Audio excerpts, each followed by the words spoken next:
मिठियाणी पाकिस्तान के बेन शहरन जी मिठियाणी में भी टाउन कमेटी मिठियाणी और गवर्नमेंट एलिमेंट्री कॉलेज पर 14 अगस्त जश्न आज़ादी के पुरवकार तकरीब थी गुजरी, जंहिंमें साहफ़िन, सिविल सोसाइटी, सियासी समाजी अगवान मोहम्मद बुढ़ल मलक, अनवर अली पठान, करीम बख्श चांडियो और बेन वॾे अंग में शिरकत कई।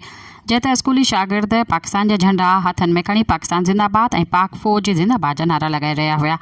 बे तरफ़ तकरीब की शुरुआत कुरान पाक की तिलावत से कई वई। उन खां पोइ गुलन की वर्खा और कौमी तराने से पाकिस्तान के झंडे के परचम कुशाई कर सलामी पेश कई वई।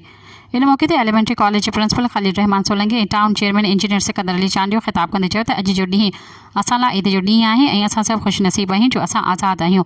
क़ाइद आज़म मोहम्मद अली जना और पाक फौज जी कुर्बानी के एवज़ असांजो आज़ाद मुल्क है जो क़ौमूं ग़ुलाम आहिनि उन्हनि खे आज़ादी जो कदर पुछियो ऐं आख़िर में आयल मेहमाननि में सभिनी शागिर्दनि में मिठाई तक़सीम करी वई। पाकिस्तान की बका ऐं ख़ुशहाली लाइ दुआ ख़ैर घुरी वई।